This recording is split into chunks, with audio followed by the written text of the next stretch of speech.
تو کہا پھر شہزادے کو اندر کیوں نہیں بھیجا؟ کہا میں نے کہا تھا۔ وہ کہنے لگے اگر امیر المومنین مصروف ہیں تو میں ظہر میں مل لوں گا۔ حضرت عمر رونے لگے، فرمایا بیٹے تو نے اچھا نہیں کیا۔ پھر مسجد نہیں گئے، سیدھے امام حسن کے دروازے دستک دی۔ امام حسن باہر آئے، کہا شہزادے آئے تھے تو ملے کیوں نہیں؟ تو امام حسن کہنے لگے حضور آپ کا اپنا بیٹا دروازے پہ کھڑا تھا، آپ کا اپنا بیٹا دروازے پہ کھڑا تھا، اور منع بھی کیا تھا آپ نے تو میں زور میں مل لیتا۔ حضرت امام حسن فرماتے ہیں جوش جذبات میں جناب عمر نے سر سے پگڑی اتار دی، جوش جذبات میں کہنے لگے حسن میرے بیٹے کا اور آپ کا کیا مقابلہ؟ کیا اس کی ماں کا نام فاطمہ الزہرا ہے؟ کیا اس کی نانی کا نام خدیجۃ الکبریٰ ہے؟ کیا اس کے نانے کا نام محمد مصطفیٰ ہے؟ آپ کا اور اس کا کیا مقابلہ؟ پھر رو پڑے اور کہنے لگے بیٹے میں مکے کے صحراؤں میں اونٹ چرایا کرتا تھا، یہ جو میرے سر پر عزت کے بال ہیں یہ تیرے نانے کے اگائے ہوئے، میں مکے کے خبردار شہزادے خبردار۔ او بھائی اہل بیت نبوت کے ادب کا رنگ اگر سکھایا ہے تو سیدنا عمر نے سکھایا ہے۔ حضرت عمر فاروق اتھارٹی ہے، اسلام کی اتھارٹی۔ یکم محرم حضرت عمر کی شہادت ہے۔ یہودی بول اٹھا، کافر بول اٹھا، اگر 6 مہینے عمر دنیا میں اور رہتے تو دنیا میں کوئی کافر موجود نہ ہوتا۔ 6 مہینے۔ اور جب اس بطل جلیل کا جنازہ اٹھا، اللہ بخاری پڑھیے نا، اللہم ارزقنا شہادت فی سبیلک، اللہ بسترے کی موت نہ دینا، شہادت کی دینا۔ عمر شہید ہوئے، مسجد نبوی میں نماز پڑھاتے، اور جب جنازہ اٹھا تو مدینے کا پھر پیچھے جو دلیر بچے وہ مولا علی تھے۔ مولا علی جناب عمر کا جنازہ اٹھا تو سب سے پہلی ہائے جو نکلی وہ حضرت علی کی زبان سے نکلی، اور حضرت علی کی ساری داڑھی آنسوؤں سے بھر گئی۔ لوگوں نے کہا کہ علی کیا ہوا؟ فرمانے لگے تم دیکھ نہیں رہے جنازہ کس کا اٹھا ہے، پلٹ کے دیکھو تو صحیح، تم پتہ نہیں یہ کون گیا ہے؟ کہ حضور کیا ہوا؟ آپ فرمانے لگے عمر اس طرح کے کام کر کے گیا ہے، اب ان کے رستوں پہ کون چلے گا؟ کون اس کے جگر راہ وفا میں نقش ایسے چھوڑ آیا ہوں، میں جس منزل سے گزرا ہوں وہ اب تک یاد کرتی ہے۔ حضرت علی حضرت عمر کے جنازے پہ کھڑے ہو کے کہتے ہیں اللہ مجھے اس طرح کے عمل کرنے کی توفیق دے جس طرح کے عمر کر کے گیا۔ میرے بھائی بطل عزیز، بطل حریت حضرت عمر رضی اللہ تعالیٰ عنہ جو اپنی زندگی انقلاب والی گزار کے گئے۔ عمر جب دنیا سے گئے تو 80 دینار کا قرضہ تھا، 22 لاکھ مربع میل کا حکمران، اور اپنے بیٹے سے کہنے لگے بیٹے کوشش کرنا تیرے خاندان والے مل کے میرا قرضہ اتار دے، میری قبر پہ بوجھ نہ رہے، اور اگر خاندان والے مدد نہ کریں تو میرے دوستوں سے بات کرنا، وہ مدد نہ کریں تو پھر علی سے بات کرنا۔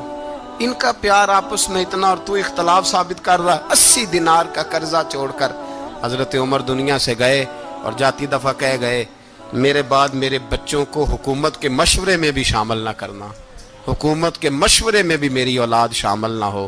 اتنا بڑا شخص اتنا بڑا رنگ دے کے یکم محرم کو جب عمر فاروق کا وصال ہوا تو بیٹے سے کہنے لگے اماں عائشہ سے جا کے کہو میرا بھی نبی پاک کے روزے میں دفن ہونے کو دل کرتا ہے۔ ایک قبر کی جگہ ہے اماں جی نے اپنے لیے رکھی ہے، بخاری ہے بخاری۔ حضرت عائشہ کے پاس صاحبزادے گئے، کہنے لگے اماں جی عمر کو زخم لگ گیا ہے، حالت بڑی پریشانی والی ہے۔ وہ کہتے ہیں اگر اماں اجازت دیں۔ سید عائشہ رو پڑی، فرمانے لگی کہ وہ اپنی قبر کی جگہ تو نہیں نہ کسی کو دیتا، پر عمر نے کمال ہی بڑا کیا، اسے کہو جاؤ گنبد خضرا میں قیامت تک جو مصطفیٰ پہ اور ابو بکر پہ سلام پڑے گا وہ تجھ پہ بھی سلام پڑھ کے جائے گا، جاؤ میں نے جگہ دی۔